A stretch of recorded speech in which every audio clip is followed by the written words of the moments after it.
Talk and rock radio, where friends meet at the intersection of life, inspiration, and music. Here's your host, Rick Kern.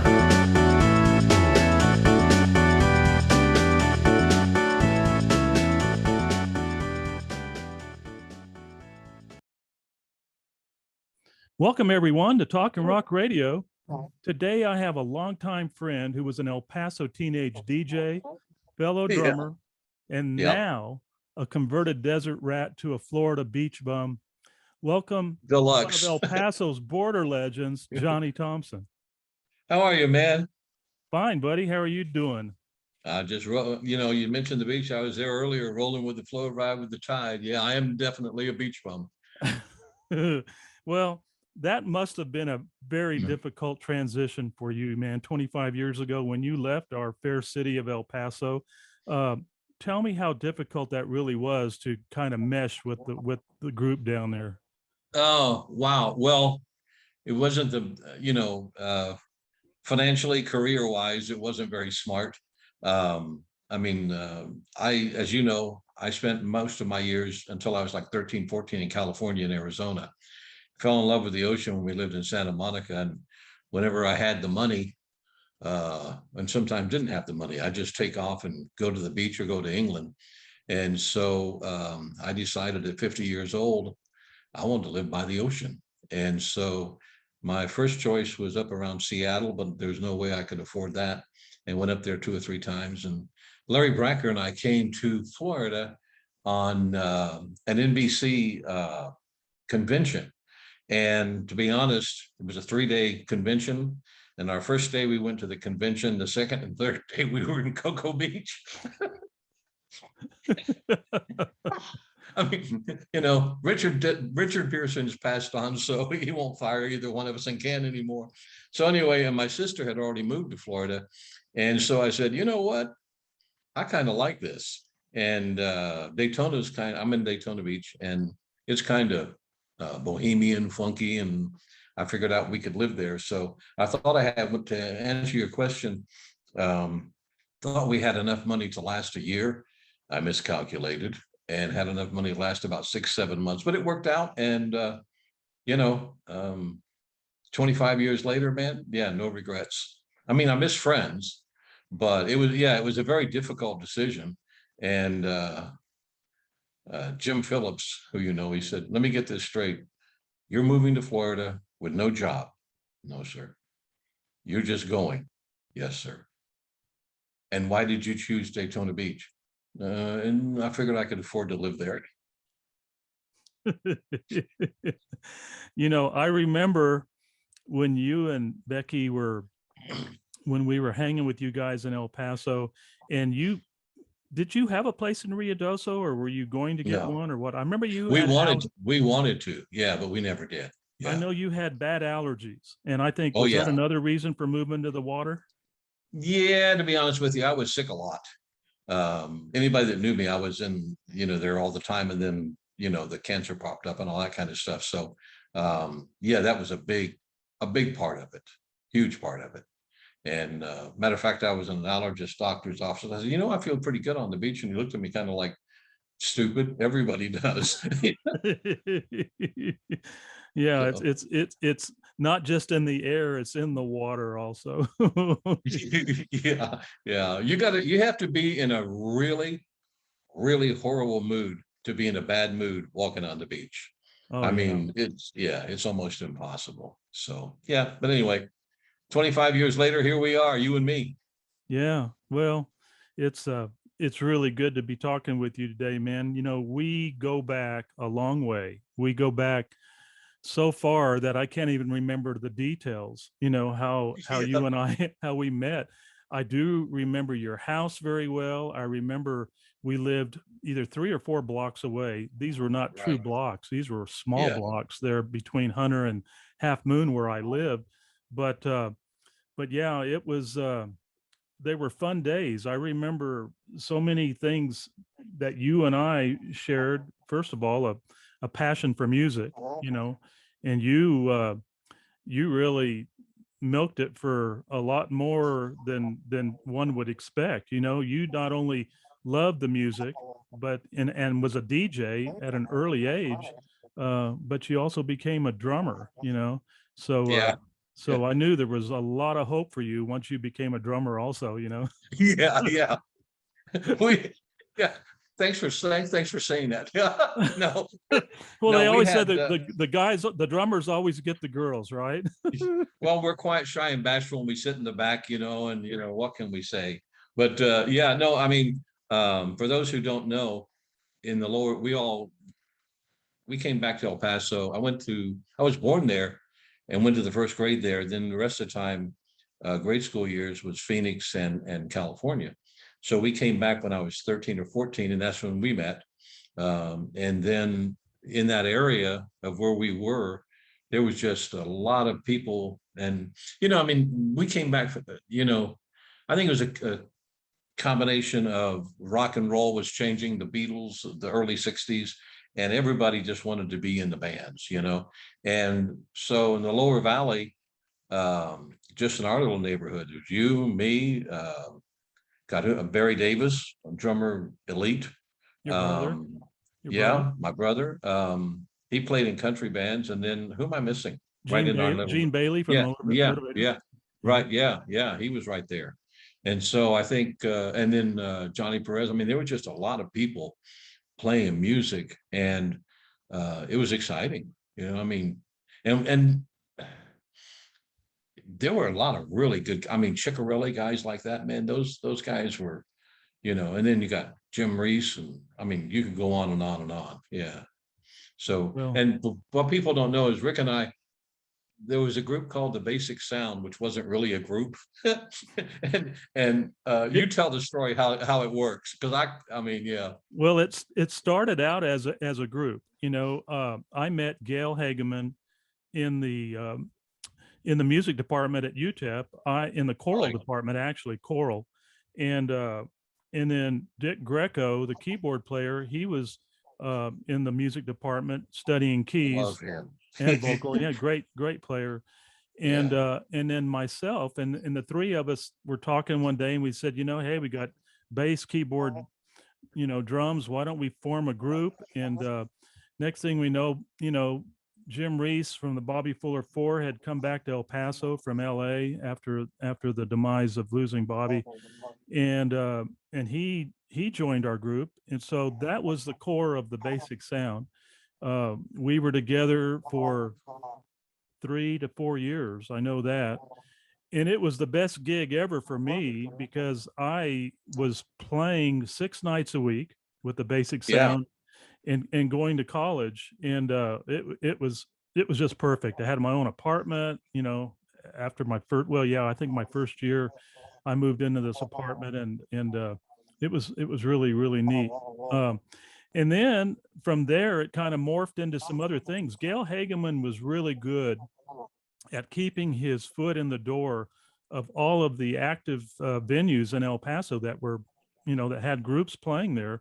And most of those venues were on the weekend, Friday, Saturday nights, like the Downtowner, downtown, the Top of the Inn, the Hiltons, all of the rooms that had entertainment. And so what he would do is he would go and put different combinations, as you well know. Yeah. And we never knew what the combination was until we got there. Oh my gosh, and we could tell the stories all day long. Yeah. But yeah, he would do this. He would put these combinations together, and we always had gigs going, and it was really pretty cool because we had, all kinds of pretty cool combinations. Some of them, I mean, but we got a lot of guys through that group that came through the 62nd Army Band out at Fort Bliss. Right. Yeah. You remember Jerry Johnson, right? Yes. Jerry, in fact, I was talking to him yesterday. We're going to do an episode. He was in my very last band, and he's in Prescott. And in fact, this microphone right here came out of his studio. And you have the fancy microphones, and I sitting here with my lowly laptop, but it's okay. With the beach, no less. Here I did this for you today. Yeah, you got the beach, man. I didn't want you to feel bad, and here I am with the beach. Can I mention that you guys were real musicians? I wouldn't know a music note if it hit me in my head. And that they booked me into a military band one night and they put up all the stands and I said, I can't read music. And it was like, and I thought, Gail's like, it's too late. You have to play, figure it out. Well, you obviously did really well because you got to play with some pretty fun groups, that Oh yeah. that experience of playing with the basic sound, and I must thank you because you did help out in keeping a lot of the groups, busy and playing and in those rooms. So we always had good rooms to play, but Yeah, we not did. that It was not fun. that the core group really needed it that much because we were playing 6 nights a week between the Knights Club and the Jet Set. Yeah. Sometime it would be 3 at one and 3 at the other and one night off. But for the most part, and then we had some other gigs that we played downtown and stuff when, say, Bud wanted to bring in Joe Renteria or do a Bobby and Misty show or something at the Knights Club, Right. and then Yeah. we would go and gig somewhere else, but those were fun days. After the basic sound, though, you basically started a band. I remember the one called Nito Fleeto. You want to talk about that one? Yeah. The name alone. So that was Kenny Smith, Jim Reeves, Jim, Kenny, John Hyatt, Sue Gordon, and me. And I mean, those guys were elite musicians, obviously, and everybody knows Sue Gordon. I mean, and so the name came about. Everybody says, "How did you get that name?" And there may have been some edibles involved, but Sue had a habit. Sue had a habit of going Nito Fleeto, whether it was good or bad, kind of like the F word. You can use it for disgusting, or you can for make you happy. So she would go Nito Fleeto or Nito Fleeto, and I think it was Kenny that said, "Let's spell it K-N-E-E-T-O-E, Nito, F-L-E-A-T-O-E, Nito Fleeto." And at the moment, we all went, "Yeah." So that's how the band got that name. And and Hyatt, John Hyatt, I mean, um, yeah, and Hyatt was in there, and like we're like blood brothers. But so it for and how we got to playing at the opening for Three Dog Night, the guy who was the promotion head man, the advance guy for Three Dog Night, we didn't know it was in the club, and we were playing. So he showed up at Kelp Radio the next day to buy advertising, and I think he saw Sue first, and he went, "Weren't you in a band last night?" And then he saw me, and then he saw Hyatt. He said, "Do all of you work here?" And we went, "No, just the three of us." And so he said, "Well, you guys want to open?" And we were like, Wow. "Yeah, okay." And that was it. And so that was an experience. I mean, I could not hear anything, Rick. I mean, they had one monitor, and they had the drums off on the side for me, and because they weren't going to, believe it or not, they weren't going to change the stage of Three Dog Night. And so I could hardly hear anything. We had a great time. It was, I mean, it was great fun. Yeah. And then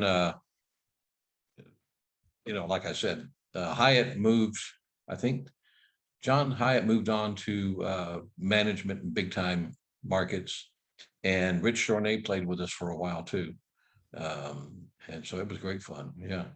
Yeah. So I got to play with some elite guys. I still talk to John now and then. Hyatt, he's living over in Yeah. Austin, and in fact, we're going to do an episode with the. I think they had a band called the Cinders, and Yeah. we're gonna do an episode with them later on this month or September. I'm trying to remember when Bruce Van Haslin and John and there. I Oh think there's God. 3 or 4 of them. Yeah. 3 of them that are going to get together over in Austin, and so we're going to do a Zoom call on that one. That'll be kind of fun. But Yeah, John, I think John has the only tape or CD or whatever of the Nito Fleeto band from Kenny's place, and yeah, those guys were great. They were great vocalists. they were. You see, you're a drummer, you can sing. They just put me in the back and they said, "Don't open your mouth." And so, but I think he's got like I think it was the song Ohio, and then got Sue doing some stuff. That I don't think there's anything else that exists, but I think Hyatt does have it. And I'll make sure and hit him up for that because I'd love to hear it. I'd love to hear all yeah, those old stuff. well, if it's really good, play it. If not, just go, I couldn't find it. What's amazing about you saying that is that, I've got over 125 quarter-inch reel-to-reel tapes that I recorded from mid 60s all the way up to the time when we went on the road, which was 73. And all of this stuff, John, I thought for sure I could dig through this and really find some good stuff because we were great in our own minds. I can say that. Yeah, yeah, yeah. I And don't have anything. I have zero. I yeah, don't have any air checks. I don't have, I guess we were talking about it and go like, how can you? And I'm like, well, I guess I never thought I wouldn't be doing it. So why would I tape it or save yeah, it? And yeah. so, yeah, but Well, it was great fun, man. I mean, um, for a guy, I mean, to play with those guys, it was really cool, you know. well, they were all really good, good musicians. I was going to ask you if you gigged with us when we did that. I, this is driving me nuts. You see that red that keeps popping up behind my neck? Yeah, right here. Yes. Yeah, that red is my curtains behind me because this filter is getting really Oh, flaky, and I can't keep that red from popping up. Now it's on the oh, top of my well, it kind of looks like just maybe a bird or something. So don't worry about it. head. You're like the weather guy with the screen. Yeah. I wish I could I was going to go ahead and change this filter, but I don't remember how to do You remember how to do it? it. Oh, well, I'll just deal We'll with it. edit that part out. Yeah, Yeah. yeah, yeah. Unfortunately, yeah, I can't on the video. But anyway, um, the Gene Horn remote. Do you remember that? Yes. Because John Hyatt played that one. I remember he did If I Were a Carpenter. He played that song. We had Joe Rivera there. We had the Turn of the Century band there Yeah. with Harry Elias on trumpet and all that. I mean, that was a fun show. I don't know if you remember the details, but I have that reel-to-reel recording of that Oh, actual show. wow. Yeah. And it was a TV remote, and but I've got the audio of it, and that surprisingly did come out pretty darn good. I guess they were probably just giving me the feed right into my recorder, but Yeah. it sounded really nice. There were some guys that came in and recorded when I was playing with Long John, and they set it up, and they asked him if he cared, and he went, I don't care, so but I don't have anything. Me personally, I don't have anything of that. But Hyatt, as I said, John Hyatt, Sue Gorton, myself, we all worked at Kelp Radio. I mean, we were together, if you think about it, from 8 o'clock in the morning till 2 o'clock in the morning, basically 3 or 4 nights or 3 or 4 days a week. Wow. Yeah. I mean, all working together. I didn't realize Sue worked there also. What did Mhm. she do? She was in the traffic department. Yeah, Ah, the okay. logs and stuff like that. And Hyatt was on the air, but then later he went into sales. Right. Went for the money. Can you believe that? Well, I know. And then of course there was your old buddy Charlie Steed. Oh, yeah. Now he was in sales also, I guess, right? Yeah, no, Charlie was, he came when I was at the TV station. Oh, Yeah, that's right. KDBC. yeah, yeah, Yeah. yeah. Channel 7. Oh, 7. And he Okay. started at 7 with us. Yeah, yeah. And he Okay. was, I think he was the manager of Moon Pie or something. I think he was. Yeah, he was involved a lot with Moon Pie. I never heard that he was a manager, but Well, I don't know. I mean, maybe. but it makes sense because when they did their last reunion at Star City Studios, which was a couple of years ago, yeah, it was pre-COVID. So he introduced them that night. So that makes total sense Yeah. to me. Yeah. I got some Charlie Steed stories. So when we were younger, and I will keep them clean, we looked a lot alike. Yeah. And as you know, I don't drink. It's not that I'm against it. I just don't like I never got the taste. Well, Charlie likes. Yeah. So at the radio station, this guy comes in one day and he said, Thompson was so blasted, he fell off the bar stool last night. And they said, no, it wasn't Johnny. Johnny doesn't drink. They go, no, we know who he is. It's Thompson. And so Charlie comes in and they, Charlie, were you out last night? Perhaps. And he did some other things in my name too, which will not be given at the moment. But yeah, I got blamed for a lot of things I did not do, and it was Charlie Steed. You know, So, it was really cool. About 4 or 5 years ago, you'll have to yeah, correct me on this. Was that 2016 when you came to my Border Legend show? yeah, yeah, I think so. Yeah, about 6 years ago. Yeah, Yeah, that was about that. that was our last show. And you surprised me. You know, I had been asking Okay. you to come for so many years, you know, to come see our Yeah, show. And in fact, I even wanted you to come and MC it, you know, because I yeah, got Sonny came in and did it. You know, Melindres did it a couple of times with us, and which was great. And then of course I had Sarge Preston and Monica great. Gomez, you know, um, but yeah, I never got you up on stage to do that for us, you know. Yeah. It's well, we Never, ever do it again. Maybe never with say COVID never. goes Maybe you'll away. do my Yeah, next never one. say never. It's like when you come back to El Paso, I said never say never, you know. So yeah. Yeah. But yeah, that was great fun. And I can't remember the band that you had, the last band there. I saw that guy had the most unbelievable drummer. I can't remember the name of the band It that you was had that you it brought was in. Atlanta Rhythm Section. It was Andy Anderson, who was the last singer for the Atlanta Rhythm Section, and the band was called Champagne Jam. and Oh, okay. and that was one of their hit songs, but that was what they were going by, Champagne Jam. And a friend of mine, Tim Jordan, who graduated from Irvin, he was living in Atlanta, or Atlanta suburb, and he was the bass player in that band, and he brought them. He was responsible for bringing them to Atlanta. But yeah, the drummer you're thinking of is Kevin June, a Korean guy, and wasn't he good? He's unbelievable. He was so And you fluid, man. And you remember his moves were just like rubber, man. It just made me sick, you know? Yeah, I know when I see somebody like that and somebody says, did you play drums? No, no, I didn't do that. Yeah. You know, Yeah. yeah. It's funny is you were talking about basic sound and filling in for everything.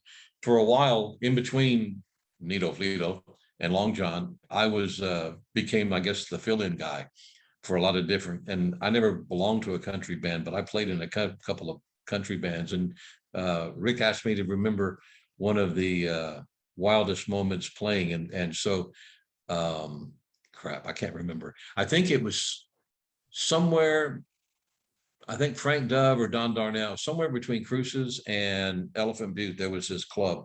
And I mean, it was like a cowboy club, goat ropers, the whole bit. Yeah. And we're up there playing, and this cowboy that seemed like 8 feet high climbed up on stage, took my hair and put it up on my head and started putting it with bobby pins.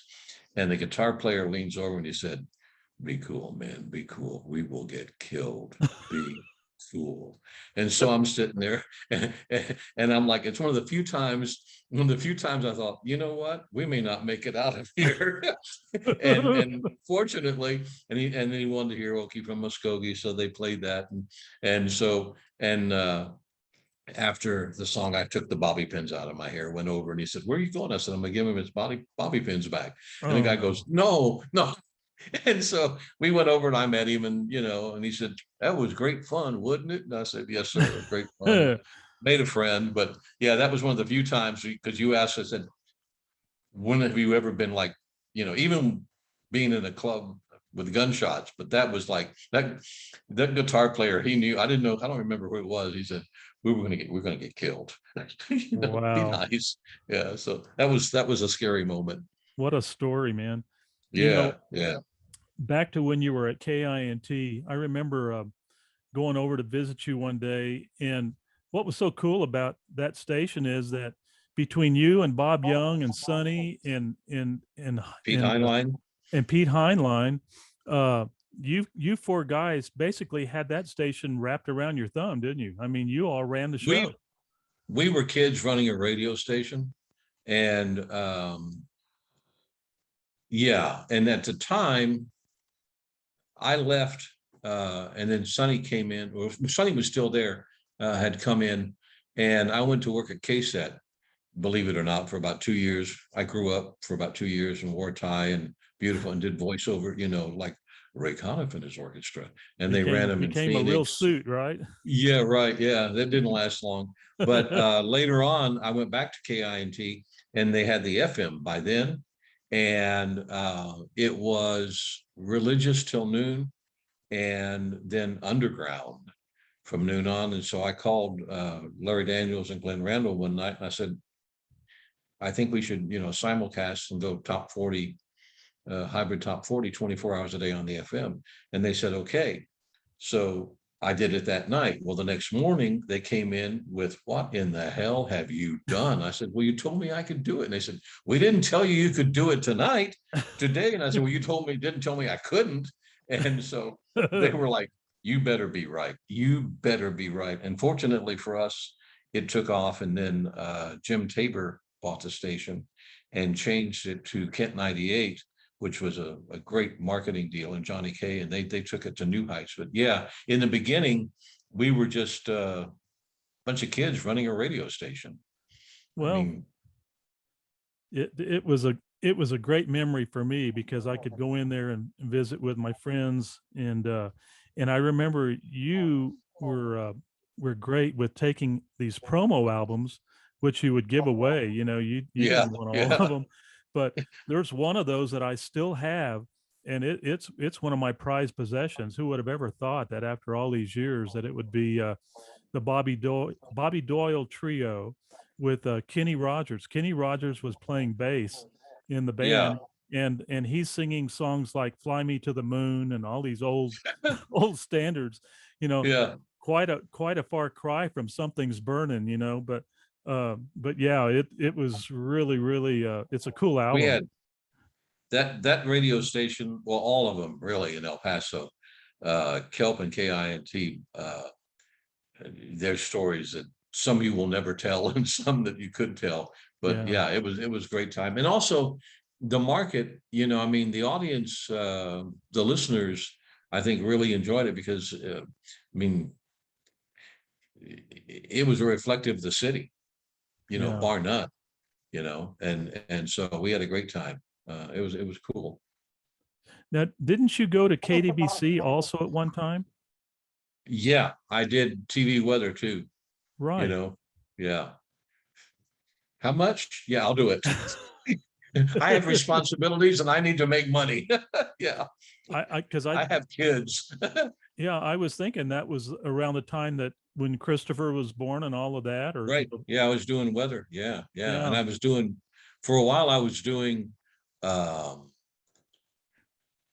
of town commercial, remember Don, I don't know if you remember Don Kirkpatrick. Don was super talented.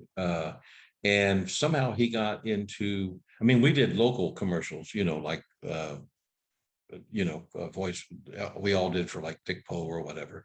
right, But Don somehow got into,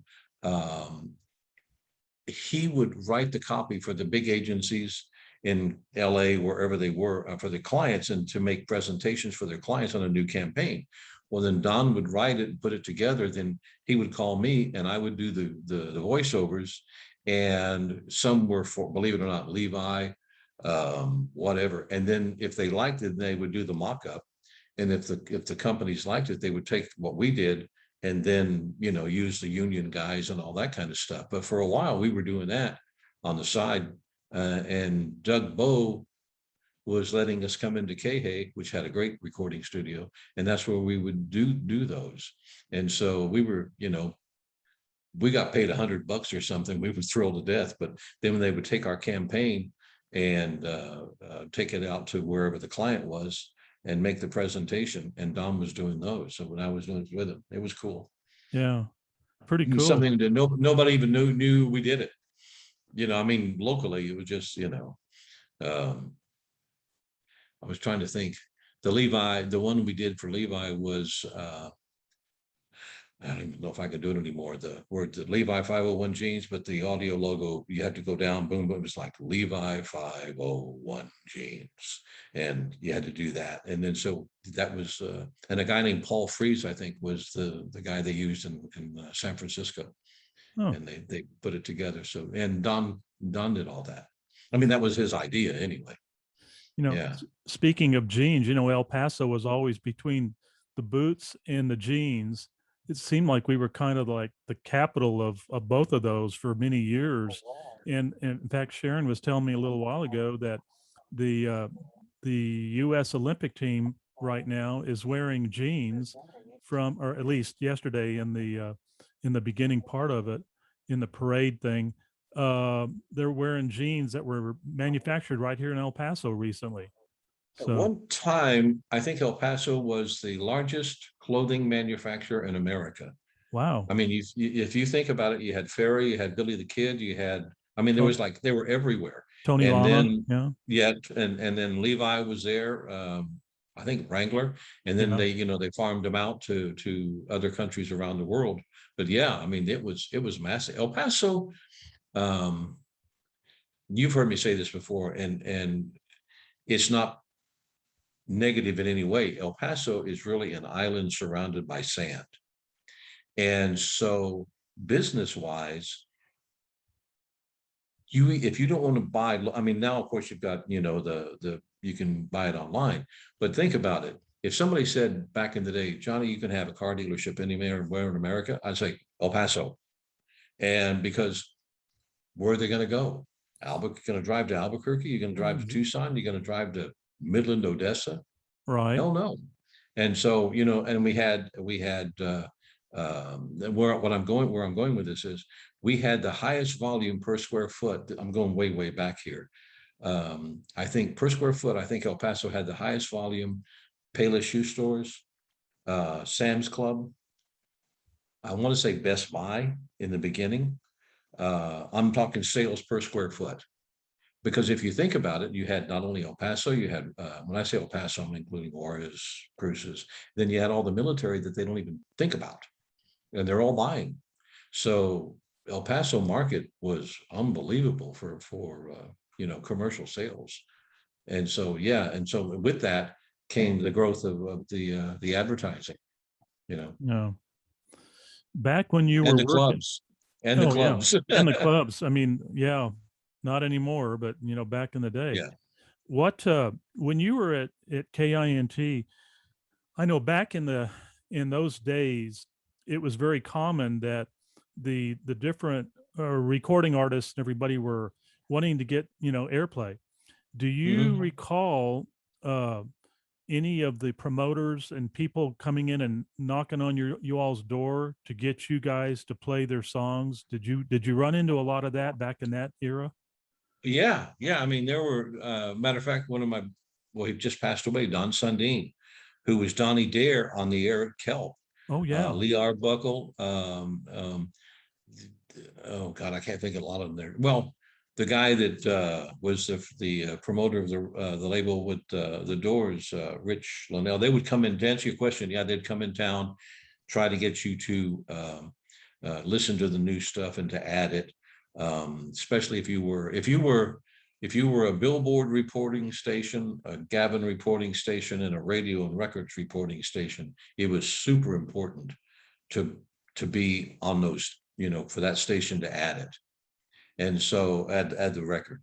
And so I think KINT and Kelp both were, and you just don't, become a reporting station like that for those guys. And so I yeah, think both of those, so yes, to answer your question, they would come in town. We never had payola. I mean, nothing like that. We got to go to dinner. They'd take you to dinner or something, but, and then it got to where we didn't even, a lot of times I went to dinner with Don and those guys more out of friendship.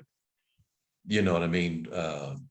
But yeah, they would come in town and promote their records, and want to do like it was more so when acts were on the road and coming in, like an act coming in to play the Coliseum, their front guy would come in and they would want you to do a promotion, maybe give away albums, tickets, whatever you can do to promote the concert. Yeah. Sure. The those guys, when they would try to get you to promote it and everything, were they did you have to get approval from the station manager? Like they would say, okay, yeah, this is really good. No, it's not No, good, whatever. I mean, how would you do that? I did it. We did it. We Oh, had, wow. yeah. I mean, um, I if you think it's a hit, I mean, that's how, I mean, maybe, nowadays it's probably different, but yeah, I mean, if you thought it was a hit record, we were known as a breakout market, because we would take a lot of stations stations would never play a song until it was like number 10 in the world. And so we would jump on songs early. And as I said, El Paso was very progressive music wise that people don't realize. And so if we thought it was a hit record, or that it would go over in El Paso more than a hit record, like there were songs that I did not play that were hit records, because it just, like one of them, matter of fact, I got in an argument with management over it. There's a song called Indiana Wants Me. And I'm like, if there's a song that's not El Paso, it's that one. Yeah. And I'm not playing it, you know what I mean? And so, but they never really, we were as far as program directors go, and I can't speak for others, we were very fortunate that, as long as the numbers were there and you're legal, blah, blah, blah. They never said anything to me. One of the musicians that you referred to earlier, who I had a lot of respect for, and he was a dear friend, Kenny Smith, with Yeah. Sumi Records, and Sumi, that's SUEMI. Yeah. And his partner Bill Taylor. Those guys, they had really some neat acts that recorded with them, when they were in El Paso, and of course when they went to Nashville and stuff. Did you play a lot of their songs, a lot of their records? No. Okay. It's really difficult to play local music. And let me explain that. El Paso has some great bands. The problem is every mom and dad thinks their son or daughter's song is a great song. And so you kind of open up boy, do you ever open it up to getting in yourself? Well, why are you choosing this one over this one? Blah, blah, blah. And so it's difficult to do that with local. Now, having said that, I think we did a thing on Sunday nights, and we would select certain bands to play on Sunday nights. We would play their music, because Sunday night, to be honest with you, ratings wise, wasn't that great. And so from like 9 to midnight on KINT, I forgot what we called it. I don't even remember. But anyway, and so some of the local guys would bring their tapes, and they had to be good quality in a studio, and we would do the interviews with them. It was all pre-recorded. And I'm trying to think of some of the guys. God, there was a guy that, man, I'm going way back. Was it Bobby and the Premiers? I was going to ask you if Bobby Rosales, a Bobby and the Yeah, Premiers. Bobby and the Premiers, I think, was one of them. They were great. Big band, and so they had, so those that had really good quality, we would run them on Sunday nights and give them the most exposure we could. Yeah. But a lot of stations won't even talk to anybody like that. And now it's even difficult for record promoters to even talk to stations, because it's all basically owned by 4 or 5 corporations. And it's not even, in many instances, you're not even listening to real DJs. It's all AI, artificial intelligence. And they go, let's make it sound like Johnny Thompson, or let's make it sound like Rick Kern. And, and then you type in what it's going to say, and it does it. And that's it. So yeah, but it is difficult, but I think, and who else was great at promoting local guys was Krosno. Oh, one of the best. Yeah. Yeah. Steve was, Steve was Steve. He was a great human being. Nice guy. Do you remember a group back during that era, Johnny, by the name of the Four Frogs? This was a this was a No. group composed of Bert Peters on drums. There's a Oh, good one. geez. Yeah. Yeah, and a guy named You think? Pirelli, a guy named Pirelli. Um, I think Doug Neal. I was thinking Doug Neal might have been in that group for a while. Another guy named that might have been Claude Pirelli. I'm not sure. Um, I'm trying to remember the other two guys, but anyway, this was a group that never really performed live.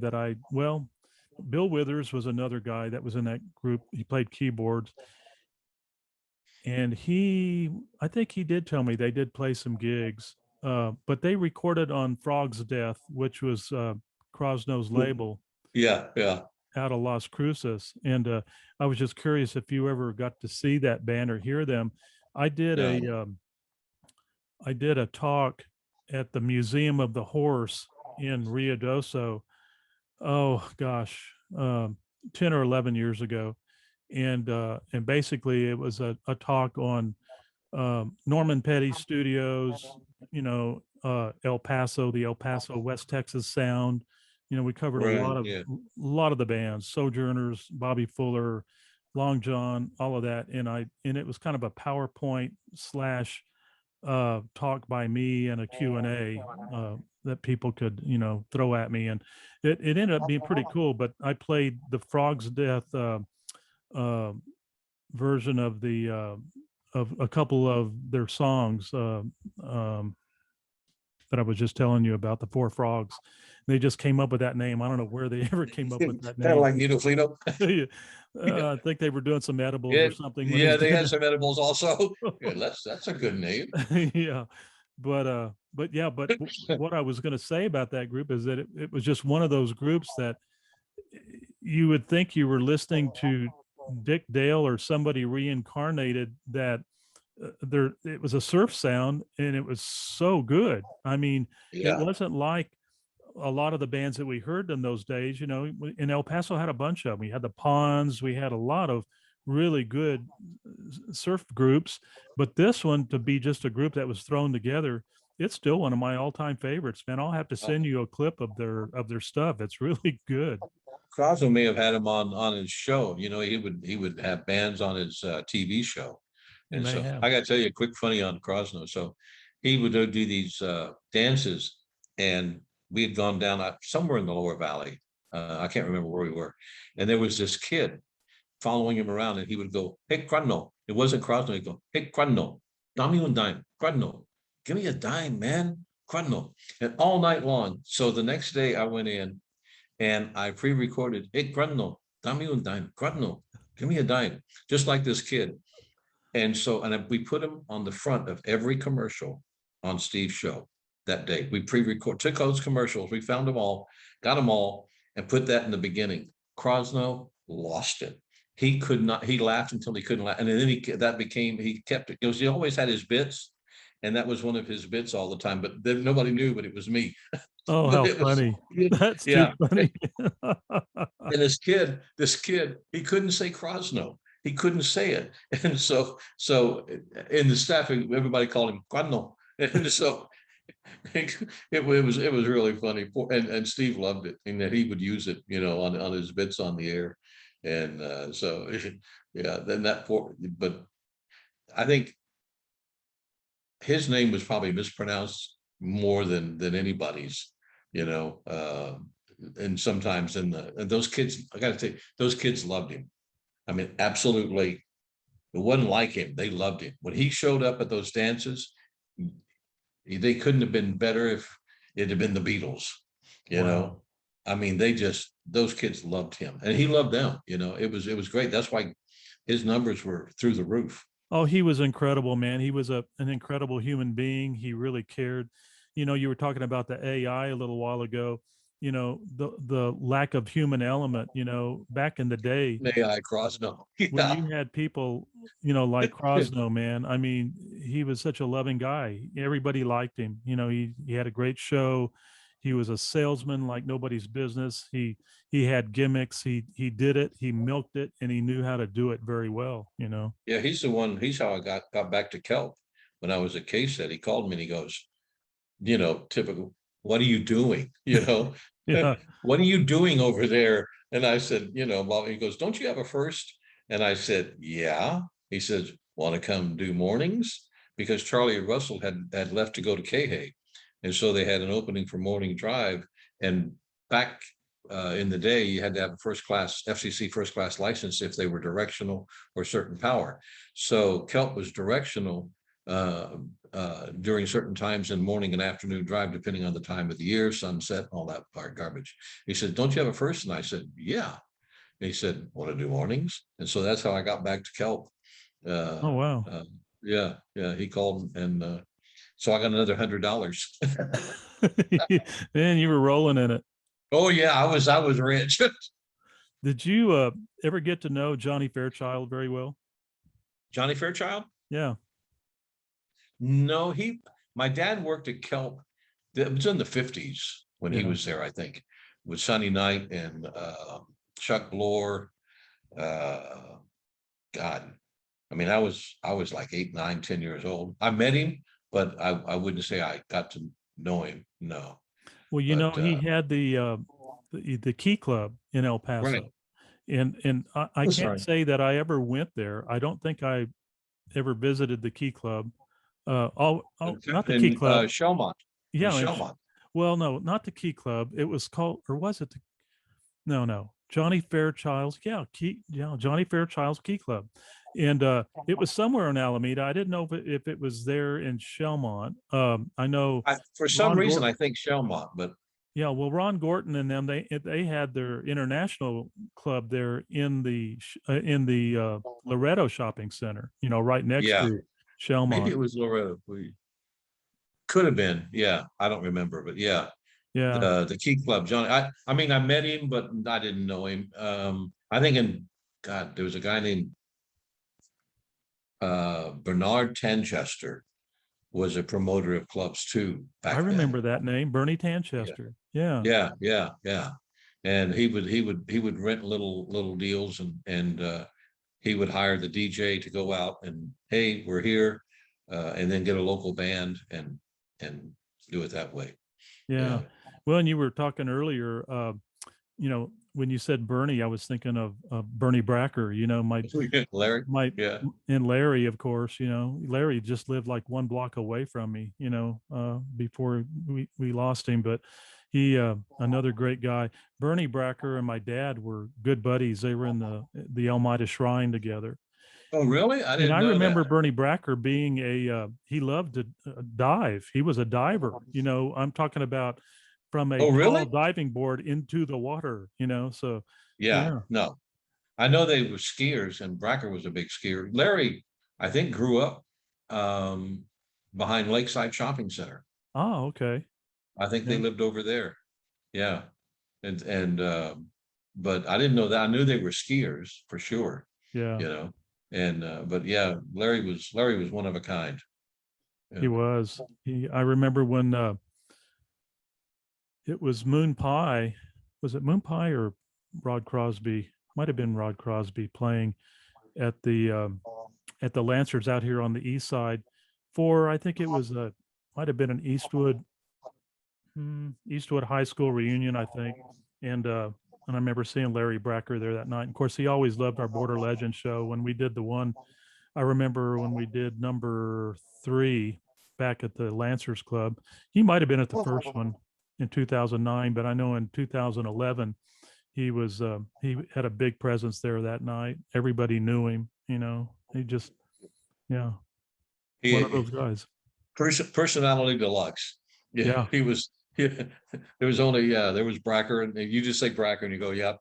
Everybody knew him. Yeah, and he when I went into sales, Steve Just, Richard Pearson, Bracker, and Dan Overstreet all called me and said, "Hey, man, you can't be a DJ forever, basically." And I went, well, and so I went into sales, and all those guys helped me tremendously, big time helped me. And so I went into sales at Channel 7, and talk about a 180. But yeah, Bracker was the salesman. Was he the sales manager? I think he was the sales manager local, and then Wow. Overstreet was national. Yeah. And so, and then Steve Just and Pearson, of course. Yeah. Yeah. But those guys they all helped me big Did time. Was Karen before she married Richard? Was she working there at that? No, No. Karen and I go back so far that we both have so much on each other that we will die before we say anything. But we worked at KINT together, and we actually have grown up together. And then she had gone. She worked with us at KFIM, and she worked at Radio Kama, the McVeys. And then she went to KHAY and was a salesperson at KHAY. And then she went to channel KTSM. Okay. And that's how she got to K. And that's when I worked with her at KTSM. And Yeah. at KA, she probably was working with Rob Burton and several of those people over Oh there. yeah. Yeah. And that's when I'm pretty sure that's when she went into sales, was KA. And she was there for a long time. But yeah, we're sworn to secrecy. Next time I talk to her, I'm going to say, okay, man, give me some good stuff on JT. You know, what can you tell me here? If she says anything, she's dead. No, no, actually, Karen and I, believe it or not, Karen's father-in-law owned part of K. He and Larry Daniels and Glenn Randall owned KINT. Karen and I think we were the only full-time employees. Everybody else was, like I said, just a bunch of kids. And so we lovingly called them Raz and Daz. And they would come in every morning and they go, "Mr. Thompson, are we legal?" "Yes, sir." "We're making money?" "Yes, sir." Didn't say how much, but yes, sir. And that was it. We didn't see them. I mean, and didn't see them that much. So we just, like I said, we ran it completely, Karen and I. When you And worked at KHAY, did you enjoy working for Ed Slale over there? I never worked for KA. Oh, you never My worked at dad KHAY did. at all? I was thinking you did. No, no, that was my dad. Oh, Yeah, my okay. dad did. Yeah, no, he worked at KA and Ed Slale. Yeah, Yeah. Yeah. You know, Harry Slale, another yeah, drummer. Yeah. yeah, He's doing a podcast also up in Phoenix. yeah, He's been yeah, doing his for about 5 years or so. So yeah. He probably has more stories that can't be told than anybody. yeah, definitely. Of course, he played with Big Sonny, and Richard, Yeah, and those guys, So Farlow, right? Farlow, the Yeah, Farlow right. brothers. Yeah, Yeah, yeah. they had a band called the Resurrection, and they we shared a same keyboard. There was a guy named Tom Jordan that played in a band that Mike Wall, remember Mike Wall, another DJ? Yeah, Phillips and Wall. Yeah, Phillips and Wall. Mike was the lead singer in this band that I had. This was pre Basic Sound. This is going to be like, guy, he was still at Austin High School. I was still at Isleta. So we're talking, it's you hot know, tea. yeah, it doesn't matter, man. You need a pina colada is what you really Yeah, need yeah, to go with my palm tree over here. yeah. But yeah, Tom Jordan was a great keyboard player, but he played with the Resurrection and he played in our band. That's what I was going to say right before he went on the road with Big Sonny.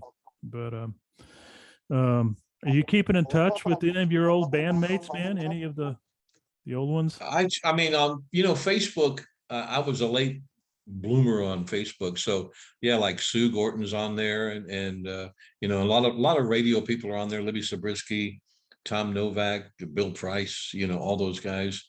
Bill Price, the voice of God. He did so much voiceover work. He went to Dallas and was very successful doing commercials. Joined AFTRA, union, and did really well for that. So we had a lot of, and Mary Chavez, of course, owned the Denver market for years. And so, yeah, we all stay in touch. Here's a last name for you, Osborne. Oh, Terry Osborne. Yeah. Remember him? Yeah. And then there's another Osborne that I'm thinking of, though, that is a Facebook friend with me right now. is it Mike Osborne? I'm trying to remember. I think he's living over in, might be Dallas area if I'm not mistaken. Yeah. But I think he was on the radio. This is probably, if it's the same one that I'm thinking about, this was after you left El Paso. Yeah.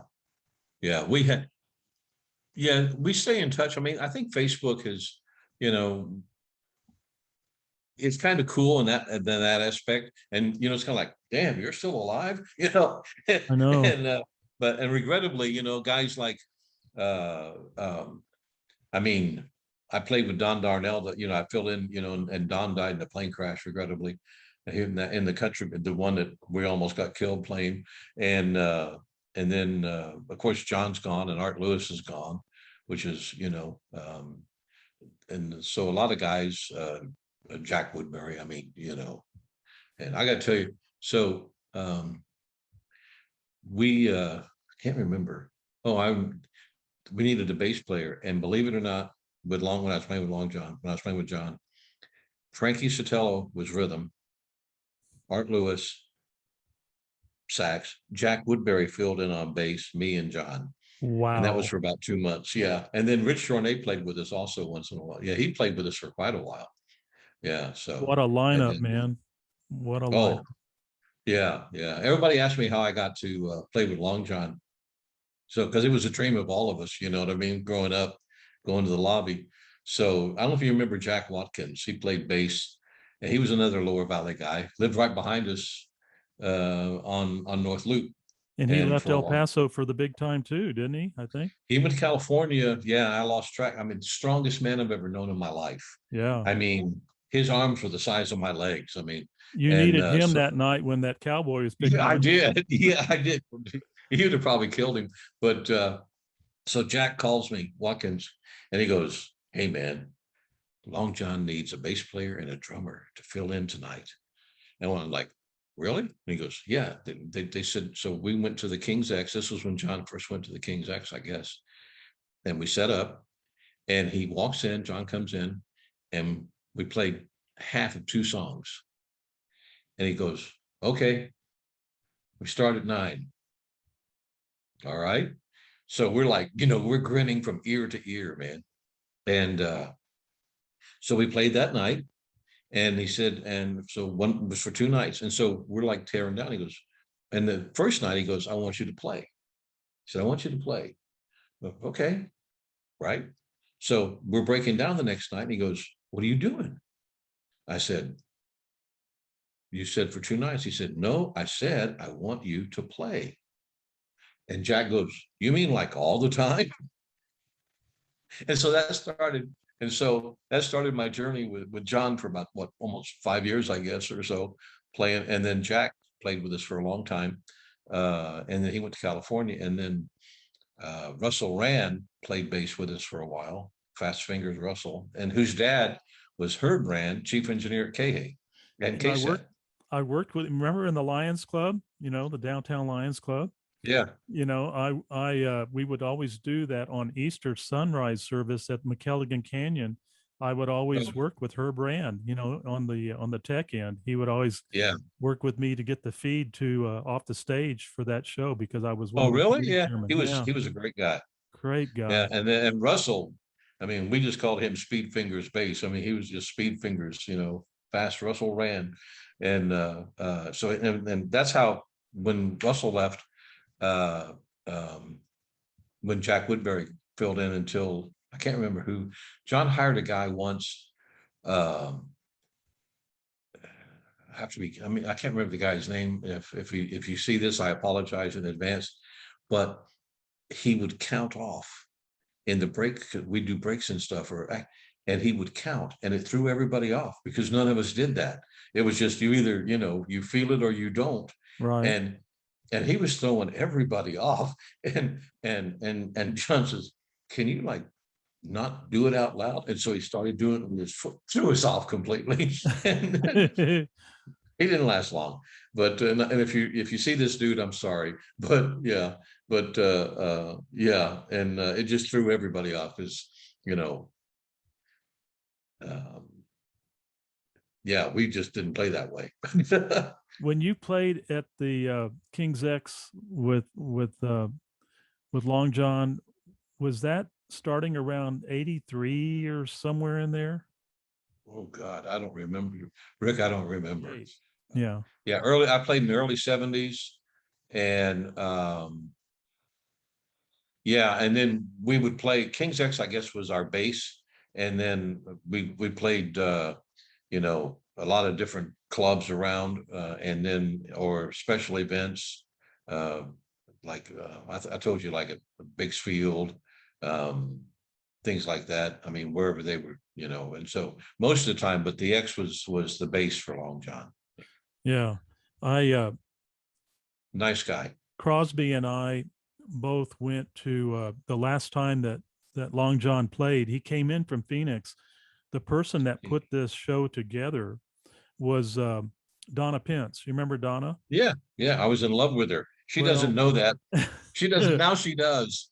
well, I was her drummer, with the Yeah, Sacred yeah. Mushroom, She wouldn't and know who I am, but I oh, yeah. but she's still a dear friend, and she married to Chip Johns. You remember that? If you Yeah. remember Chip. Yeah. But Yeah. anyway, we stay in pretty good contact. But what I was going to say is she was responsible for Long John, and I guess his wife's name is Martha. I'm trying to remember. Anyway, bringing them to El Paso to do a kind of a reunion show, and they Yeah. played a bar up on Mesa Street, and I can't remember the name of the place. It's gone now. I think it's a car wash or something now. But anyway, they this is about, I'm going to say, 6 or 7 years ago or so. This is right before John died, you know. Uh, but Jack Woodbury was playing with them that night, and Jimmy and Gary Leah, Nando Gallardo on drums. Uh, Wow. Trying to remember on keys if it was John Allen or who, I don't recall. But it was so great seeing John play again. He just When the when he place was. when if somebody came in that he knew or whatever, man, it was showtime. And boy, depending, I mean, he'd be out in the audience, everybody knows, playing one-handed, and sometimes Art would go out in the crowd, be standing on a table playing the sax. I mean, it was showtime. We had a great time, and then like I said, I was really fortunate to be with those guys, because Rich Shornay, I mean, what do you say?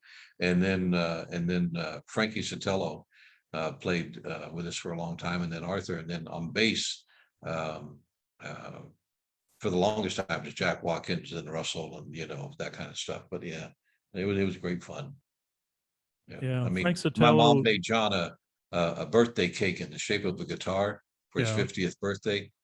And he didn't boohoo, but his eyes teared up, and he said, and I said, well, let's cut. He went, no, no, no, I'm taking this home.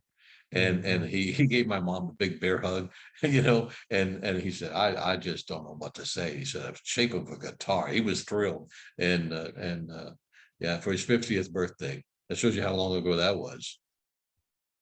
I never had the honor of playing with him, but it sure would have been fun, man. He was legendary. He just I bet you got very good playing shuffles, though. I could say that.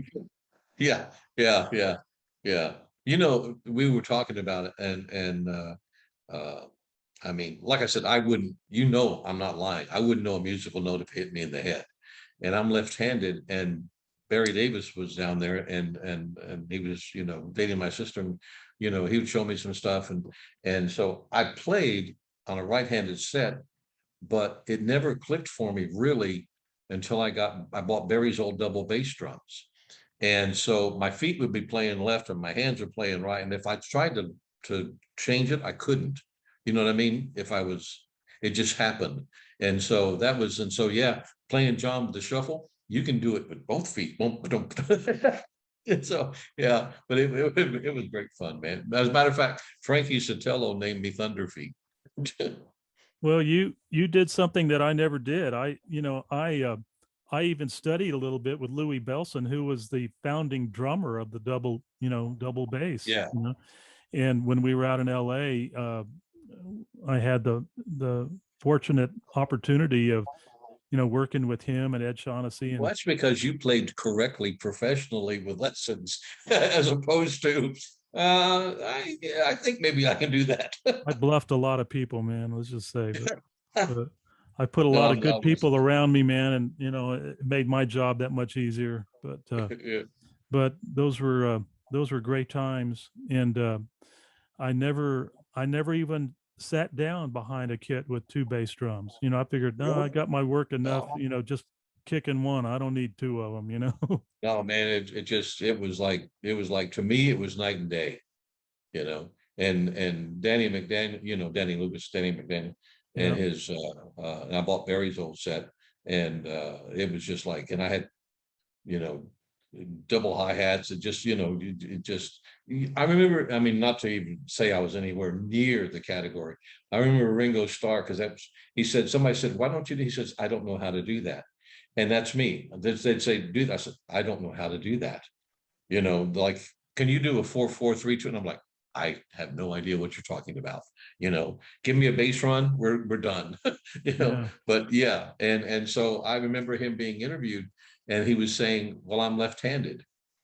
And so he said, I can't do that. My brain doesn't work that way. And so that was the way I felt many times, but it worked. We had fun. Yeah.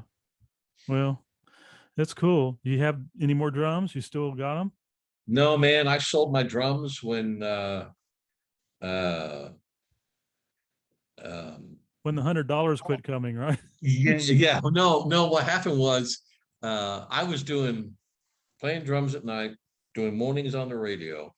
So you figure from 1:32 to being on the air at 6, I was doing production in the middle, and I ended up getting sick, and so this just went boom. And so this doctor said, you're burning it at both ends and in the middle. Something's going to give, and right now it's you. And so did I change? No. I kept going, and then it happened again. And he said, so I said, you know what? At the time, I was getting up there in age. I quit playing when I was late 30s, I guess. And so I said, I can. The reason I sold him, I knew, well, we needed Becky was going to school, and I sold him to a guy from Mexico City, as a matter of fact. I thought, if I don't sell those things, I'm going to be playing. And so I just shortened it down. So then my work was just basically radio, TV, and production. And so, yeah. But yeah, so I've still got 2 sets out in the garage, man, and I don't know. There's I going to think be my arms would fall off. Oh, they say it's like getting back on a bike. No, it's not. No, I can relate to that, because I didn't ride my bike for almost 2 years. I love riding bicycles, not for exercise. I mean, it's exercise, but I just like ride. I didn't ride for like 2 years, and I thought, I just jumped on. I thought, I could do a quick 20. No. No. No. When I was doing the Border Legends show, of course, I was managing PT and the Cruisers at the same time, and it was always a treat for me to be able to get up there and play with them also. And a few times I got to sit in and during their gigs, and Andre would take a break and I would get up there and pound the skins. Great trainer, man. God.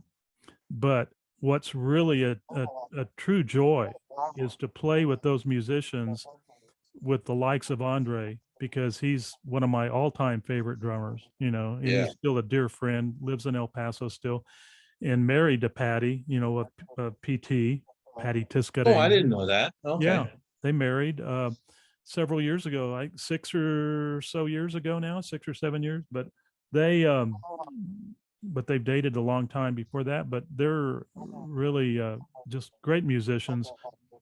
But to play in that band with Doug Neal on bass and Gary Hollis, Yeah. probably one of the finest guitar players there ever was, and then Buddy on rhythm, and then Patty, and then Andre, it's amazing how quick it comes back to you when you're playing with the likes of Andre, because you either Yeah. grab on and go, or you're Or you're dead Or in you're the going to water. sink. Yeah. Yeah. And Real fast. And in Yeah. that Border Legends show, I did one or two with them during the live show, and it was so much fun. You know, it's amazing how quick it does come back to you. And to play Yeah. double drums, as you know, too. I mean, not too many bands do that. Doobies did it. You Yeah. know, not too many bands have done that. But if you get two drummers that are in sync and play similarly, which we Yeah. do, you know, it was a lot of fun. You know, a You lot of know, fun. the only way I can ever describe playing in a band, and maybe I don't know if you, is when it clicks, because you can put all the different guys in different bands and it may not click, but if you put them all in the one band and so it just clicks, it's like a locomotive. You're not tired, you can play forever, and everybody knows where everybody is going, and there's nobody, I mean, it just works. And it does feel like a locomotive. I was going to tell you that maybe it's because, you know, we did drums, but El Paso had just a plethora of good, I mean, Ty Grimes.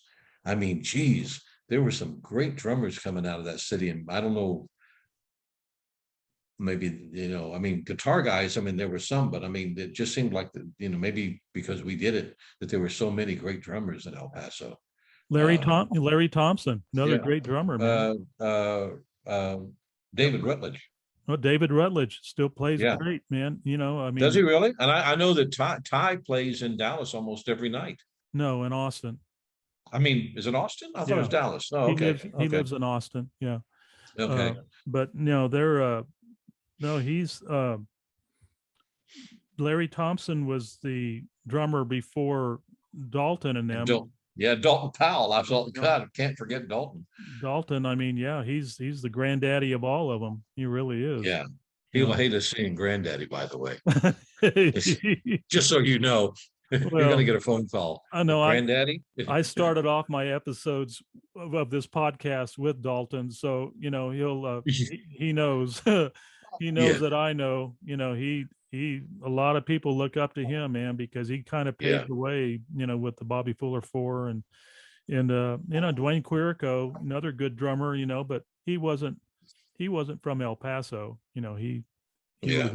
he was a transplant, but yeah, El Paso's been blessed. There's no doubt about that. You know, we've got a lot of great musicians that are still here and you know and upcoming. Unfortunately, we just don't have the venues. You know, we do have Star City Studios where they do. Yeah. Well, maybe when COVID, if everybody gets a vaccine, maybe we can all, you know, get playing again. Did you want you mentioned when we were talking prior to this that you wanted some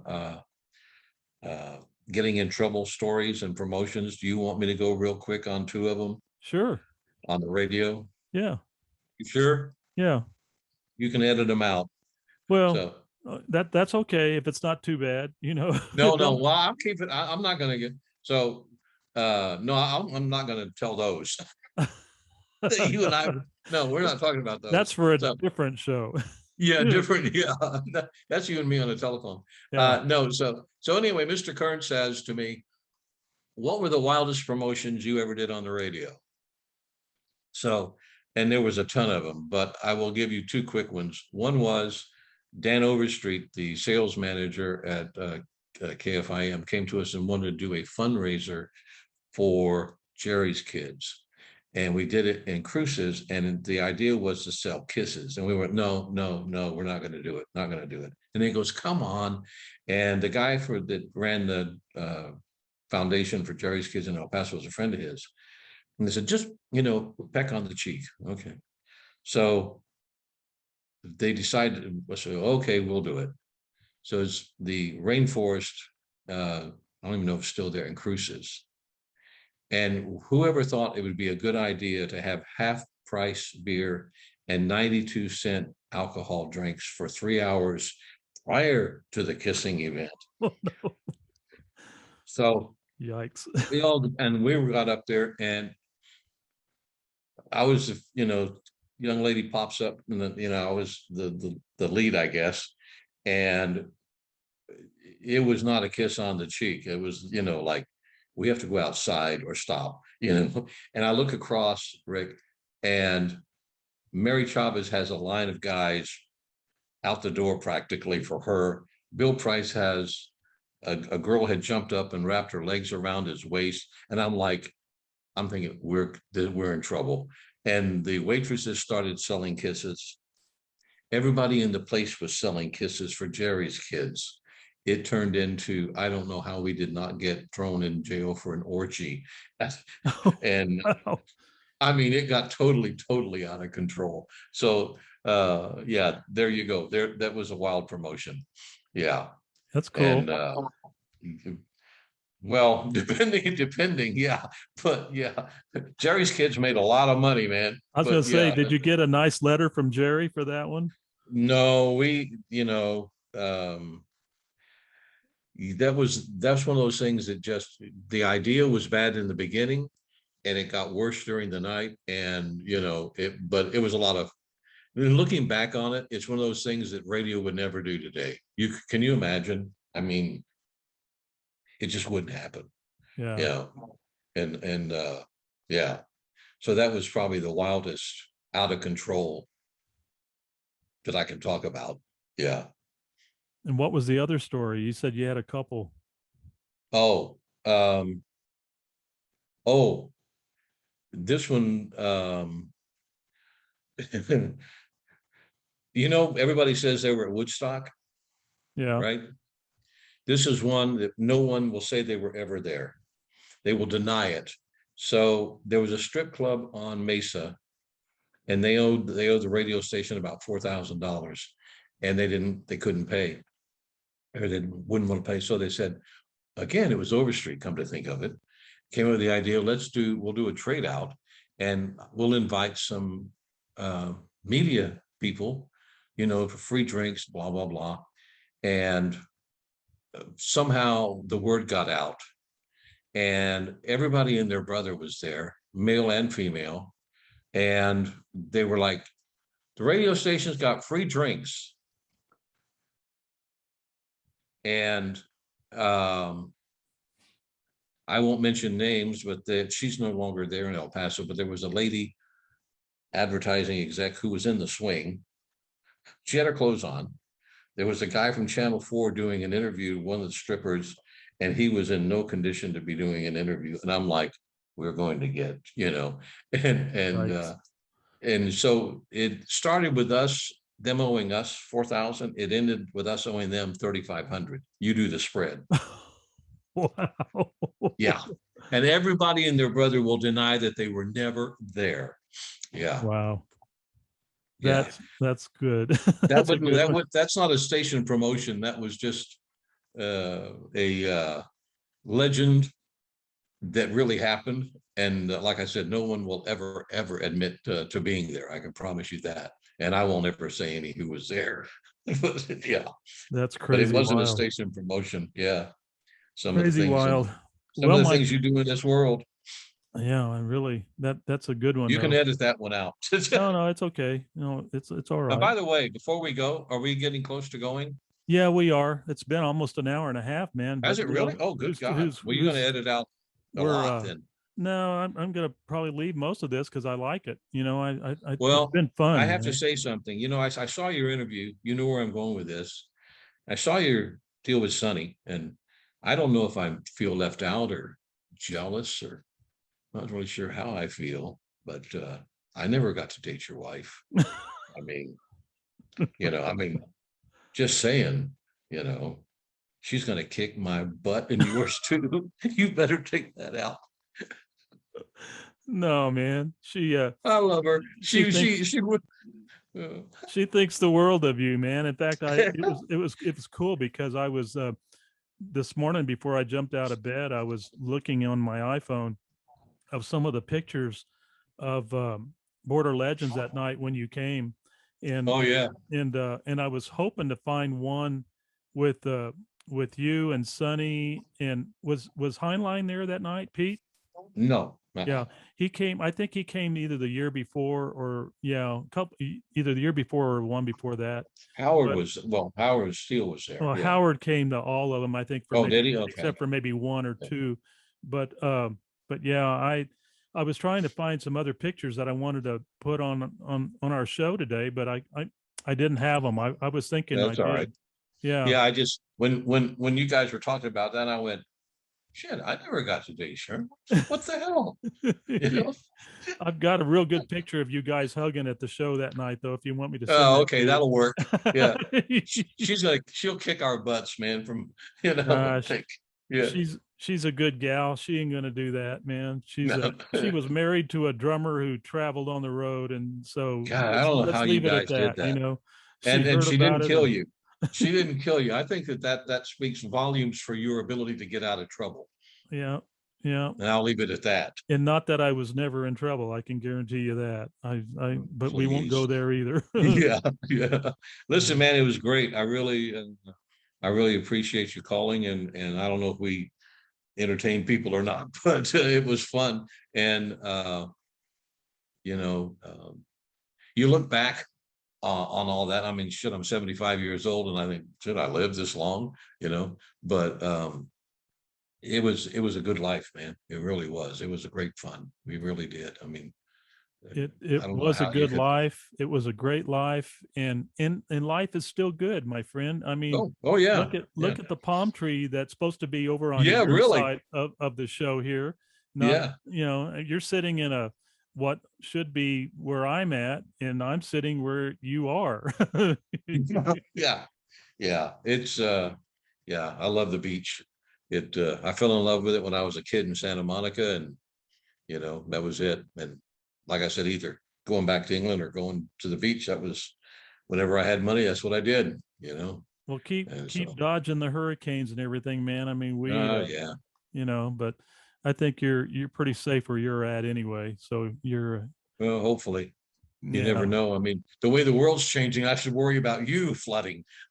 no kidding, man. I mean, you ought to see the roof leaks that I've got right now in my house. I've got to get a new Oh, roof. geez. Yeah, I'm gonna have to Really? get a new roof. Yeah. God, think about a metal roof, man. Well, I'm thinking about it. I'm also thinking about a rubber roof. The rubberized Yeah, stuff. That's supposed to be yeah. really good, and that'll probably outlive me. Uh, I so put a roof on my mom's house. It's funny. And this guy comes in and goes, I'd like to talk to you about our 50-year warrant. I said, dude, you know how old I am? let's talk A more like 50-year warranty. let's talk 10 or 20-year warranty. Yeah, yeah. Pushing it would be 10. So, yeah. No, So, I like about 30 myself. I'd yeah. like to make it to 101 or Well, you're younger. 105. What you're only 70, right? I'll be 72 in January. Oh, okay. All So right. you're I got 3 years on you. yeah. Yeah. So, uh, and a lot more miles. So Yeah, well, anyway, that's okay, man. Hey, thank you. Thank you for doing oh, this. oh, no worries, man. And hopefully everybody stays safe in El Paso and keeps playing. I really mean it. I hope that bands can come back. I think COVID obviously is an issue, but they're starting to bring bands back here. For the longest time, it was not that a one guy deal isn't good. Like, I mean, Charles Teetsworth was phenomenal putting on a show by himself, but they're actually bringing in some bands now at some of the clubs here. And it's I love it. I think and some of them are a bunch of old hippies, and then some of them are the new, younger guys playing. But you're actually hearing and seeing live music again, which is, as far as I'm concerned, great. I'm real happy to hear that, man, because my son in Austin, he's a photographer for Getty, and Yeah, uh, he's used to shooting a lot of shows, like red carpets and just McCartney and people like that, yeah. and it's been a real tough year and a half on him. You say Not that, so yeah, he shoots McCartney.